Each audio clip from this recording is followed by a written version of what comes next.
Well, it's always fun here at Winnipeg Harvest. Of course, it's a busy time with lots of volunteers doing their share to help the community. Well, coming up, we have a heartwarming story about how one very creative Winnipegger is coming together with the community, the Winnipeg Art Gallery, and really bringing it down to earth.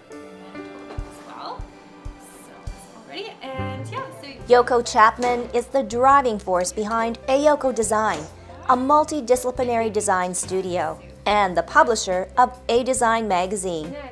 I sat down with the busy entrepreneur to talk about her latest project, a collaboration with the Winnipeg Art Gallery's Crafted Show and Sale, and a fundraiser for Winnipeg Harvest. I can't tell you exactly what the exact moment was where we came up with the idea, but conversations with Sherry Van Went from the WAG and my friend Joyce Berry, we somehow got onto the idea of featuring local artists, and it seemed like the time of year where soup would be very popular for people, and we loved the idea of creating a cookbook that would feature local artists and feature local chefs and our culinary community.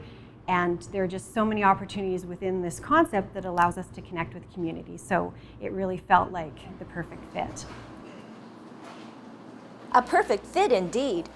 Yoko and her team have crafted a beautiful book, pairing local chefs with ceramic artists from the WAG. And added to the impressive list is Annalisa Shop from Winnipeg Harvest. It's really exciting. It's a really great opportunity for Winnipeg Harvest to be showcased on this level. I'm very excited. It's a beautiful cookbook to be a part of, and I think it's just such a really nice section and showcase of Winnipeg as a whole and its food scene and ceramic pottery and stuff. So it's an honor for sure to be a part of it. I wanted to create something that was not your typical fall soup, but something equally comforting and a bit unique. So I went for a spicy chocolate black bean soup. So as you can see, I got some cocoa powder in here. But part of the feature was that I wanted a soup that still had ingredients that were really accessible to people. They weren't really expensive, and they'd be items that people will get in our food bank. So we often get a lot of canned beans, canned tomatoes, canned corn, a lot of onions and things like that. So it's a way for people to be able to experiment with those ingredients, but then also bring in a bit of a unique flavor with the cocoa powder that we normally see with more sweeter dishes and things like that, but have it in this spicy, savory version.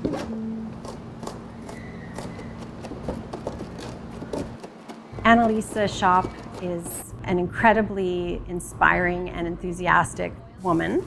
She's full of very positive energy, and you can tell she really loves working here. Right from the beginning, she's been very excited about the project. All the participants have been excited and supportive, but I think Annalisa in particular has definitely motivated me as well to sort of continue to help promote the publication beyond the original events that we had intended to sort of promote it at. So here at Harvest, we provide free lunch every day for our volunteers and our staff, which can be over 100 people, especially when we have guests in. And that's something that we can offer to people, and it's just a really nice chance for community and for people to eat together and have that nice break in the middle of the day. There are some people that are food bank users that do come to volunteer, and a really great part of that is they can come here, get a really great meal that's really full of vegetables and healthy protein and fiber, and that can make a really big impact on their nutrition for the week. The name Down to Earth is really perfect, and it came mostly from Sherry Van Went. The word earth obviously ties into the ceramics directly. For me, any opportunity to connect with community from a very basic level of communicating and helping humans. It sounds simple, but that's what everything boils down to. And for me, the opportunity to meet amazing new people and creative people every day. I'm so fortunate to be at the stage in my life where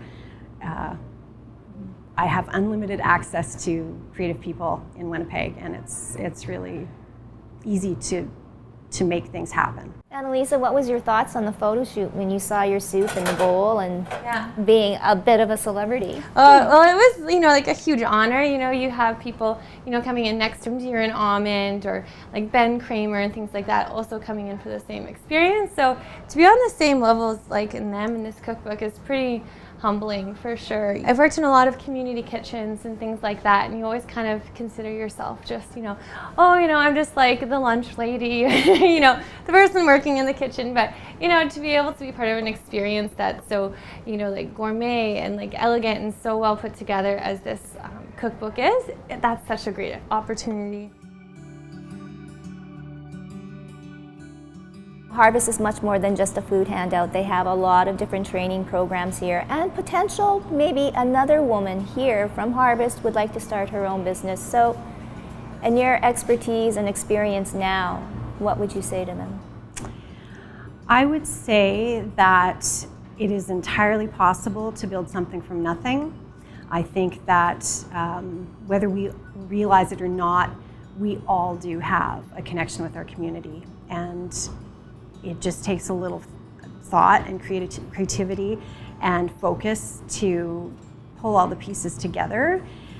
I've been so amazed at all the incredible support I've received, and Winnipeg Harvest has a lot going on. Being involved in this project, I've had the opportunity to really recognize the other pieces of what they do for the community, which I didn't know before. So I think any person can definitely learn from the example that if you have an idea, community involvement can really make things come together.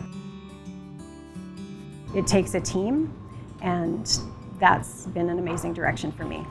Actually, like a lot of ingredients you can find here in Manage Book, like all the different kinds of flavors that kind of people have brought.